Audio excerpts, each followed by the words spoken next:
I have the honor to introduce our president, Dr. Paya Pasek. Dr. Pasek is a professor of obstetrics and gynecology and the director of the section of operative gynecological endoscopy at the University of Louisville, Kentucky.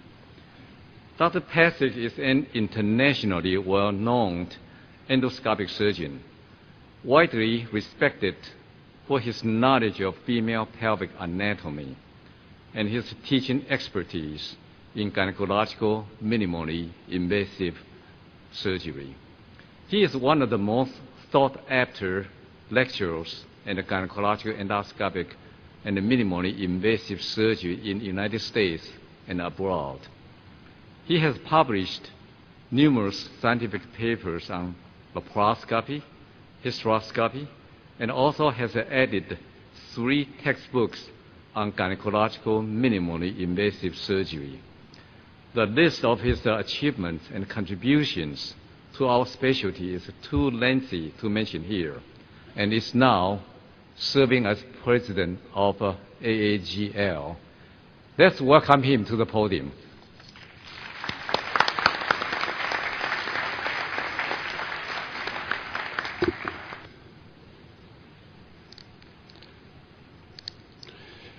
Mr. Chairman Siwalu, Honorary Chairman Cameron Rajad, Board of Trustees, and members of the AAGL, it is a great privilege and honor to serve as president of this prestigious organization. AAGL has over 4,000 members worldwide, and I have great respect to all of them. Many of AAGL members are not only great surgeons, but also respected leaders in the field of minimally invasive surgery in their communities, as well as nationally and internationally. It is with great respect and honor, humility, that I accept the challenge to present this presidential address.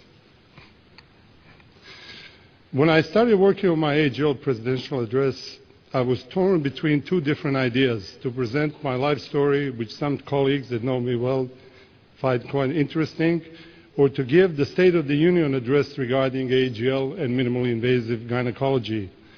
It was difficult to make decision between those 2 choices, so I decided to do both. And at the end, I will conclude my speech with top 10 reasons why to become president of the AAGL. So my job is to talk to you for the next 20 minutes, and your job is to listen. If you finish first, please let me know. For those of you who may have second thoughts about who is this guy with an accent that came out of nowhere to become president of this great organization, here's the answer.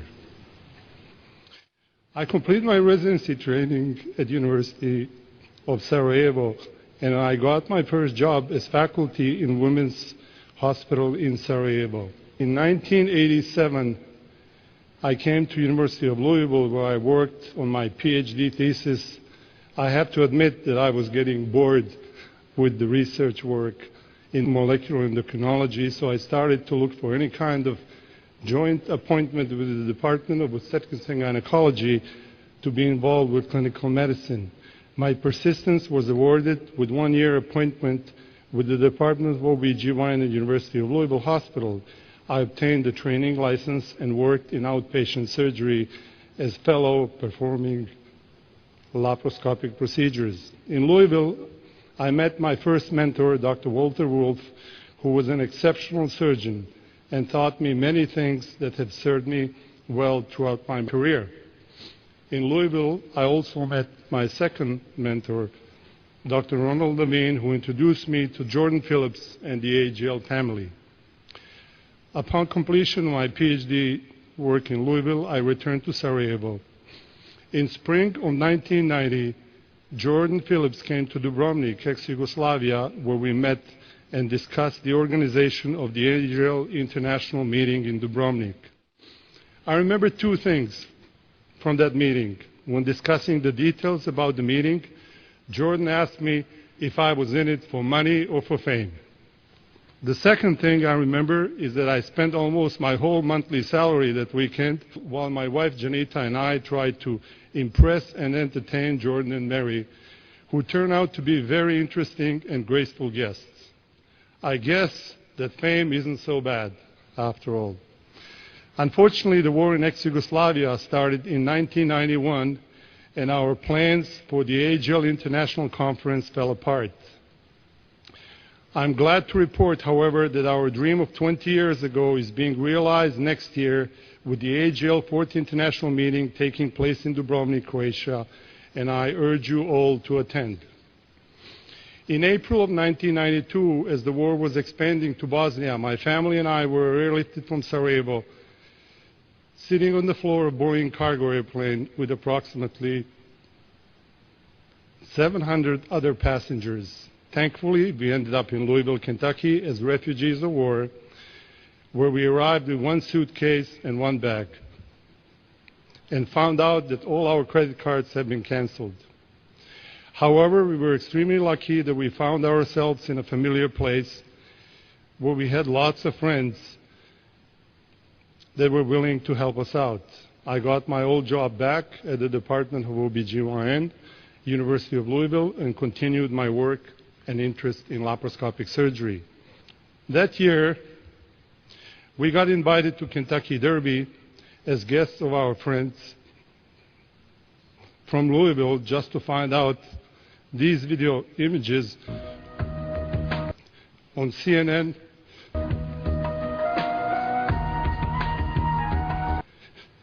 of our apartment building in Sarajevo being bombed.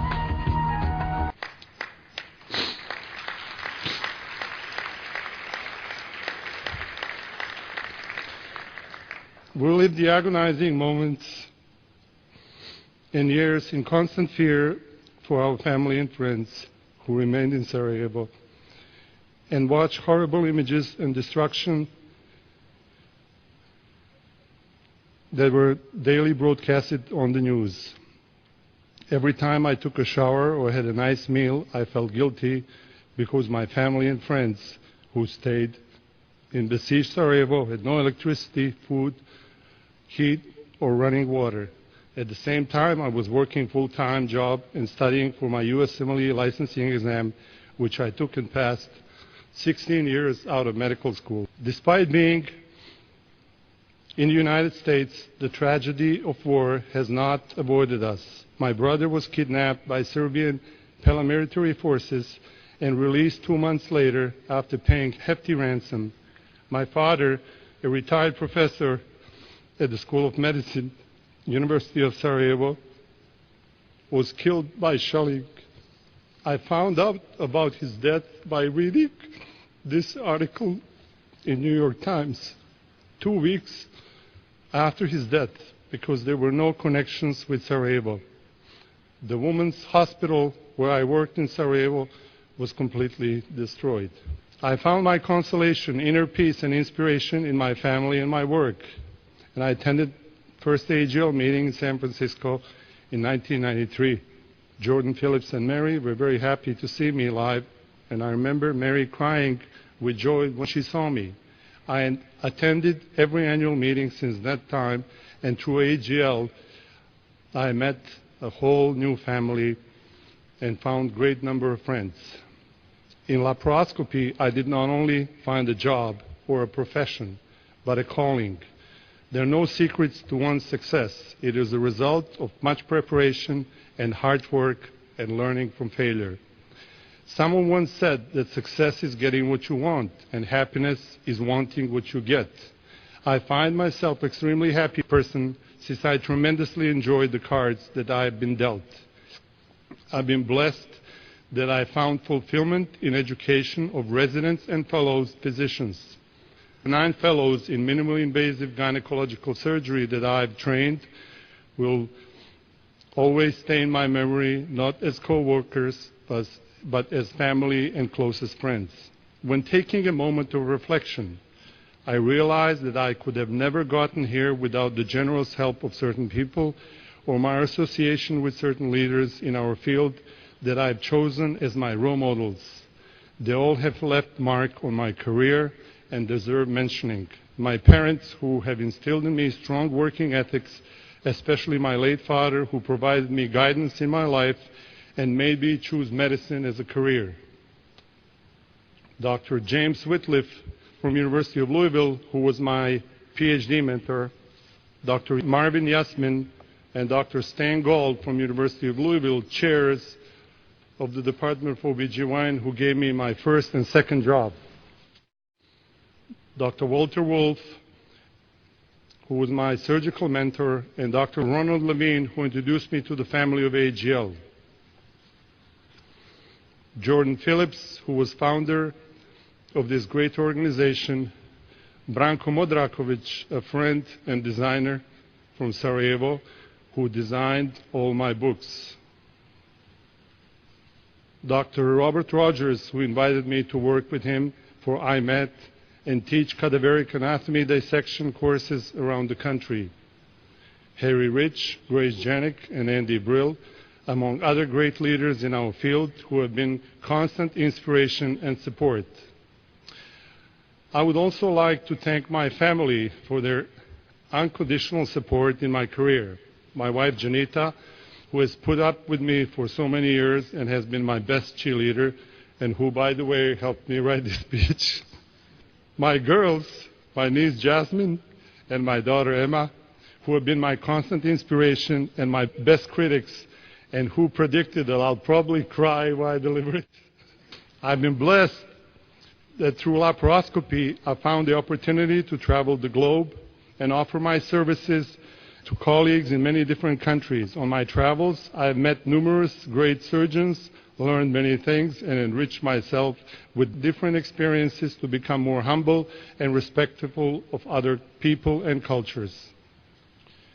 For the past 3 years, I've been blessed to serve on the AAGL board, where I could make a difference in creating policies, word to work, providing physician education, and advocate for women's health care and for increased awareness of minimally invasive surgical treatments.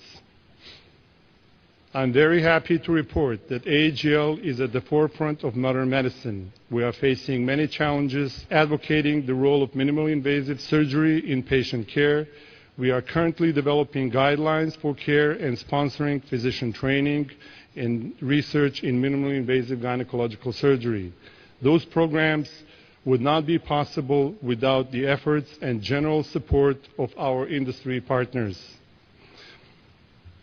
Although the majority of our membership is from the United States and Canada, we are aware of the needs of our complex international membership that stretches throughout the entire globe. We recognize the need for us to provide the guidance and support to all surgeons who are performing minimally invasive gynecological surgery worldwide. There is a lot of uphill struggle ahead of us. The questions that lie before us are multiple. How can we better prepare for tomorrow's healthcare? How can we educate our patients about minimally invasive treatment options? How can AAGL support its members and healthcare professionals in their quest to be well-trained and use technology appropriately? How can AAGL take a stand and fight for better reimbursements and represent its members in respect to third-party payers? How can we further enhance our research efforts and improve our relationship with industry to make technology readily available to our members and patients worldwide? A famous writer once said, "The whole world relies upon people who are reasonable, rational, and predictable." Yet, if we look at people who were the major movers and shakers in our field, we all pretty much agree that many of them were and are unreasonable, irrational, and unpredictable. Therefore, I encourage our young members to be irrational, unpredictable, and unreasonable in order to further advance the field of minimally invasive gynecological surgery. However, match your aspirations with knowledge, your skills, and your competence with determination to succeed. If you strongly believe in something, pay no attention what your critics say. Let me remind you that Bert Sem, who is considered to be father of laparoscopy, was actually summoned for psychiatric evaluation because of his progressive views that physicians would one day be able to perform every operation laparoscopically. In just few weeks, we will reach the bicentennial of world's first successful laparotomy that was performed in Danville, Kentucky, just a few miles down the road where I live. The surgery was performed on Christmas Day in 1809 by Dr. Ephraim McDowell. This historic event represents the beginning of modern surgery. Dr. McDowell's patient, Jane Crawford, traveled 87 kilometers, something around 60 miles on a horseback, to get to his house. He was a religious man. He decided he would perform surgery on Christmas Day. And this is the first actually written event of a successful laparotomy performed in the world. We have come a long way in the last 200 years. It is hard to predict what advancements we will witness in this century. I would like to point out that we humans have made tremendous advancements in science and technology, but we have failed to make the similar progress in humanity, compassion, and civility. We are still capable of doing terrible things to each other, destroying cultures, civilizations, and societies. We all need to consciously work toward achieving world's peace. We live in the most affluent country in the world that has the most technologically advanced medical treatments.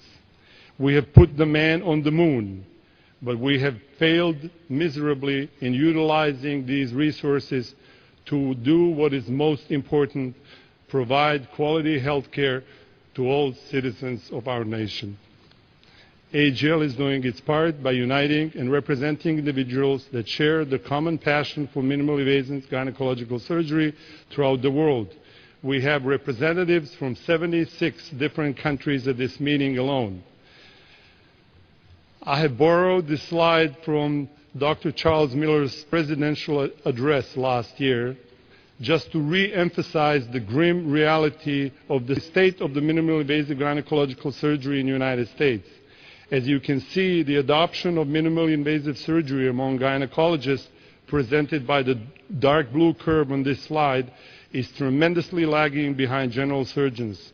While close to 100% general surgeons perform laparoscopic cholecystectomy and bariatric surgery, only 20% of gynecologists perform laparoscopic hysterectomy. The only good news and a sarcastic conclusion from this slide is that minimally invasive approach to hysterectomy at least doubled over the last decade. The questions before us are: how do we teach everyone to perform advanced operative laparoscopy safely?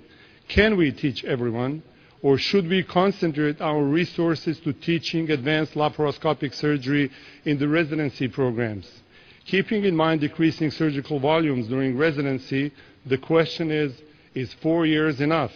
Should we extend residency training or divide our specialty toward obstetrics and women's health care or gynecological surgery? Should we institute more stringent, standardized educational credentialing requirements for surgeons performing minimally invasive surgery? Can technology help us bring this gap? The following slide demonstrates the expansion of robotic surgery in the United States in the last decade. It has revolutionized the entire subspecialty of gynecological oncology in a relatively short amount of time. These slides represent the adoption curve of hysterectomy, which is compatible with the adoption of laparoscopic cholecystectomy in general surgery. Will the learning curve that took so long with conventional laparoscopy be shortened with robotic surgery? There is no doubt that this technology offers wonderful advantages. Now the question is the cost of adapting this technology prohibitive? How can we prevent its abuse and use on cases that are not warranted? Has technology overstepped the boundaries and vision of minimally invasive gynecology and rendered the art of vaginal surgery obsolete? Has science and technology killed the art? These are the thought-provoking questions for you to think about after you leave this room. All the challenges that face AAGL in the future are precarious but manageable. They require fresh thinking, strategically attuned board members, and strong leadership combined with prompt and effective execution. I've been blessed that I've inherited the organization in a great shape from my predecessors, and I'm confident that subsequent presidents will keep it on the same path. Every president desires to leave some legacy, and we all try to do our best for the benefit of this organization and its members. I'm proud that in my relatively short mandate, we have accomplished several things that will greatly benefit our members. We have acquired SurgeryU website to offer our members free access to video library of surgical procedures of great educational value. We have completed and are ready to publish the first hysteroscopy practice guidelines that will be followed with the set of laparoscopic surgery guidelines. We have revived the Accreditation Council of Gynecological Endoscopy and brought it back under the umbrella of AAGL and charged it with the task of developing criteria for the Centers of Excellence of Minimally Invasive Gynecological Surgery. We have created special interest groups in gynecological oncology, urogynecology, reproductive medicine, and robotics to better serve physicians who share those interests. We have moved toward developing hysteroscopic and laparoscopic credentialing processes in conjunction with FLS, which is now a required test for graduating general surgery residents. And we need to keep working to adapt these same standards for the minimally invasive gynecologic fellows and OBGYN residents. And AAGL board has gone green. So these are the board books that we used to carry around, and they were shipped to us. Now the business of the board is done on the computers. So I leave this prestigious post of president of the AAGL very happy and content. I think that I've successfully fulfilled my responsibilities toward the organization and its members, and now I can relax as the next president takes over. So this was our last executive decision. However, I noticed, with the big gavel, and I ended presidential year with the small gavel. Thank you. Can we play the video, please? Good evening, ladies and gentlemen. And tonight we go with our top 10 reasons why you should become the next president of AAGL. And number 10, you get to live in a White House and get to ignore your daily responsibilities.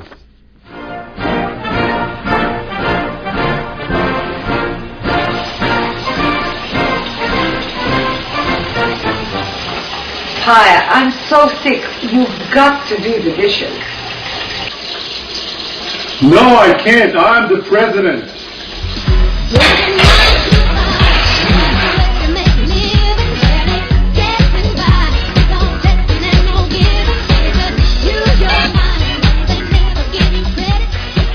Number 9 on a top 10 list of reasons why to become a president of AAGL, your most difficult task becomes the next president's wonderful project. Hiya, it's done this on me again. Hiya, it's done this on me again. And number 8 of top 10 reasons why to become president of AAGL. People never tell you when they're tired of listening you talk.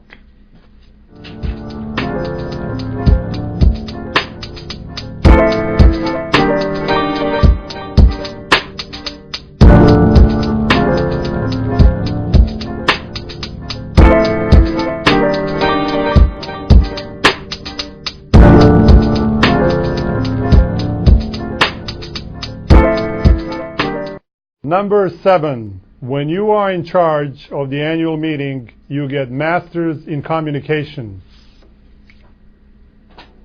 Just a second here. Hi, this is Pi. Okay, all right, just a second. I will be with you just a second here. Okay, this is Pi. Hey, I have a... Dr. Kassi, yeah. It's a little bit heavy. Just a second. No.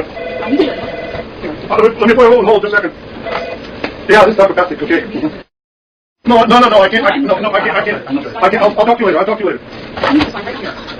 Okay, I'll be back with more. Dr. Kathy, okay, no, darling, no problem. Yeah. Here. And, okay, yeah, just a second, I'll put you on just a second, please. Alright, okay. I'll put you on, oh, this is, no. Okay, yeah, sure. Thank you. Alright.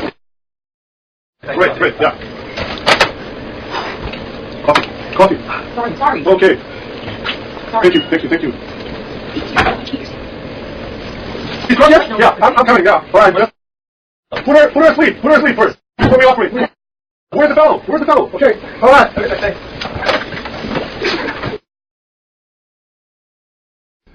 And ladies and gentlemen, number 6 of top 10 reasons why to become president of AAGL.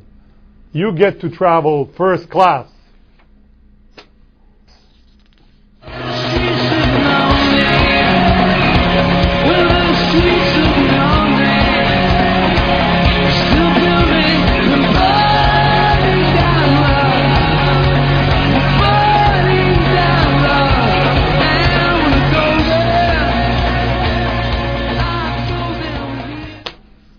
And number 5, you get to travel in a limo.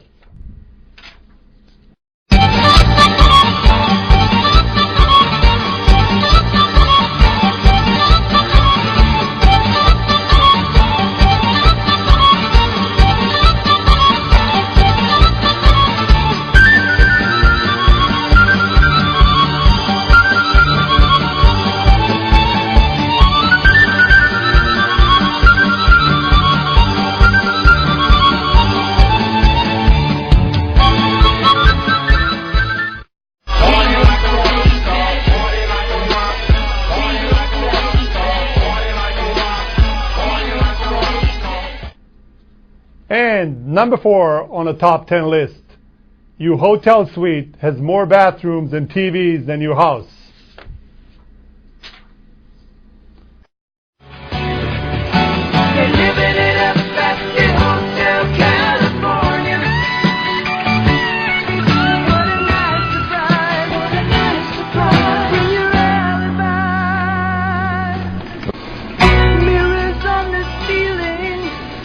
Ladies and gentlemen, number 3 on the top 10 list.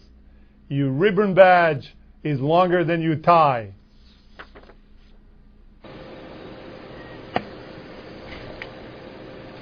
As your ribbon badge gets longer, your memory, among other things, gets shorter and less reliable.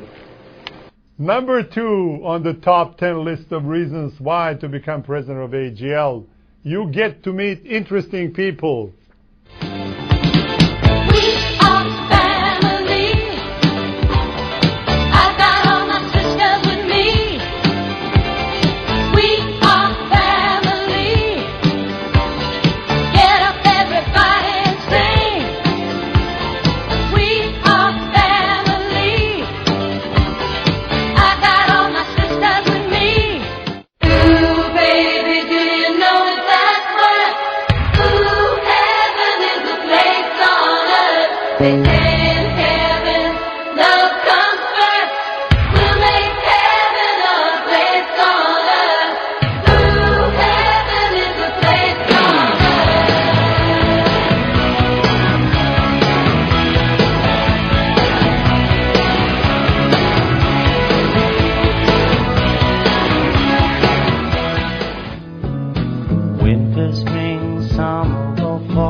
All you got to do is call, and I'll be there, yeah. You've got a friend.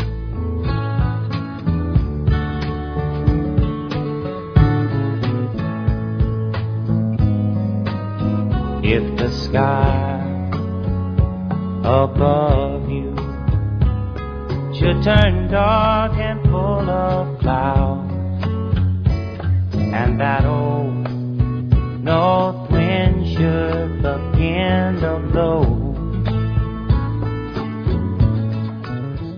And ladies and gentlemen, the top reason why to become president of AAGL, The AGL family never forgets you.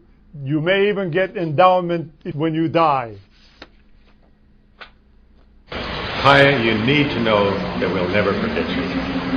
Love you. We'll always love you.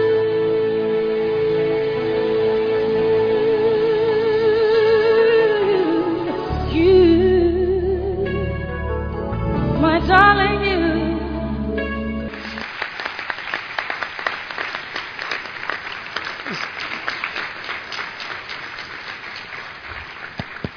So all I can say, thank you very much, AGL. It's been a wonderful ride. Thank you.